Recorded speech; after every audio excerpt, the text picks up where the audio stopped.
Good morning. आज मैं लेके आई हूँ आपके लिए contract of agency and welcome to commerce Tutopedia. ये आपका स्पेशल कॉन्ट्रैक्ट्स के अंदर लास्ट टॉपिक है। इसी के साथ मैं आपका इंडियन कॉन्ट्रैक्ट एक्ट, ठीक है ना, पूरा करवा चुकी हूँ और ये आपका लास्ट टॉपिक है।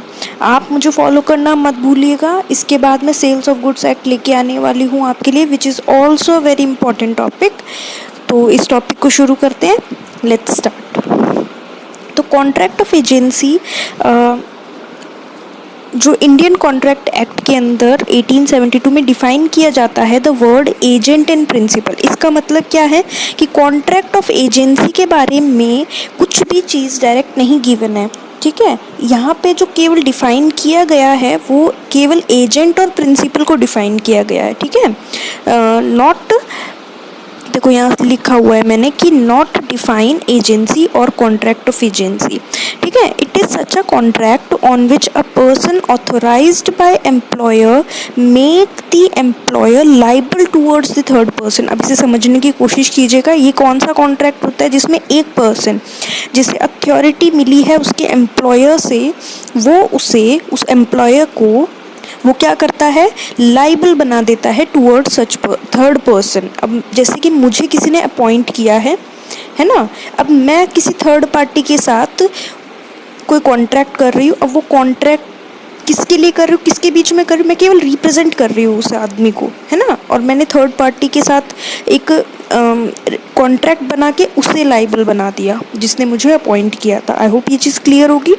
दस the essence of contract of agency is the employment of person by another in order to bring the later into legal relationship with the third person। तो इसका मतलब क्या है, कॉन्ट्रैक्ट ऑफ एजेंसी क्या होता है, employment of person by another, एक person को कोई और अपॉइंट कर रहा है, किस लिए, टू ब्रिंग द लेटर, है ना, जिसने एम्प्लॉय किया है उसे, उस एम्प्लॉयर को, to bring into the legal relationship with the third person. I hope ये चीज़ क्लियर होगी।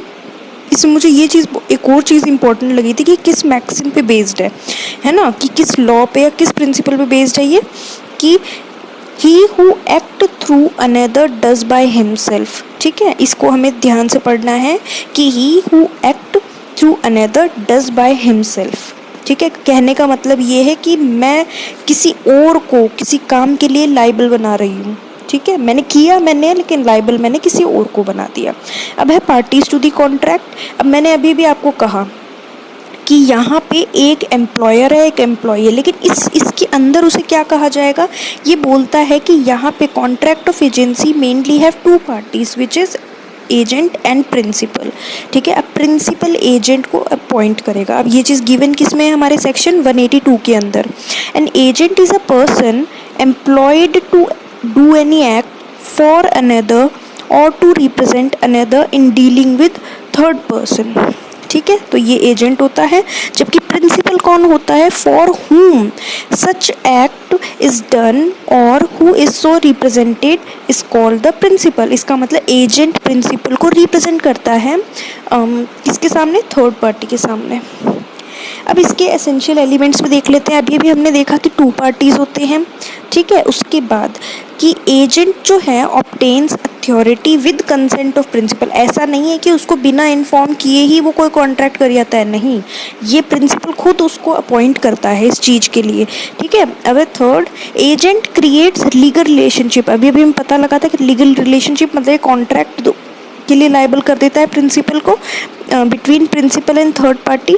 ही himself is not liable to anyone, ठीक है। वो केवल रिप्रेजेंट कर रहा है प्रिंसिपल को in front of third party, वो खुद उसके लिए लाइबल नहीं है। और लास्ट है हमारे पास कि the principal is exclusively responsible towards the third person. ये आपके थर्ड पॉइंट से ही रिलेटेड है। अब आते हैं methods of creation of agency. एक मुझे ये पॉइंट और इम्पॉर्टेंट लगा इसलिए मैंने इसको डाल दिया है आपके। तो सेक्शन 186 के अंदर methods of creation of agency दे रखा है। तो according to it there are two methods, है ना, जिससे हम एजेंसी कैन बी क्रिएटेड, ठीक है। वो है आपका by expressed way and implied वे।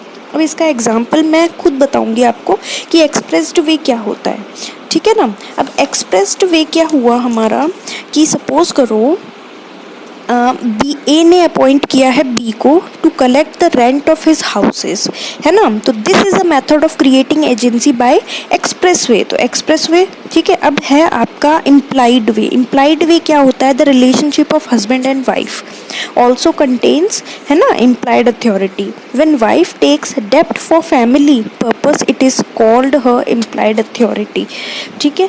तो इसे हम बोलते हैं इम्प्लाइड अथॉरिटी कि वो ऑटोमेटिक ही हो जाता है, हमें एक्सप्रेस करने की ज़रूरत नहीं होता है। तो हमारे पास method of creation of agency कितने थे, 2 मेथड है। So that's it guys. मेरे हिसाब से एनटीए नेट के लिए आपको इस टॉपिक के अंदर इससे ज़्यादा पढ़ने की ज़रूरत नहीं है। और भी अगर आपको कोई टॉपिक मुझसे क्लियर करवाना है तो आप उसे कमेंट बॉक्स में ज़रूर दीजिए और इस वीडियो को लाइक कीजिएगा। और मैं जल्द से जल्द आपके लिए सेल्स ऑफ गुड्स एक्ट लेके आने वाली हूँ, तो आप मुझे सब्सक्राइब करना मत भूलिएगा। Thank you.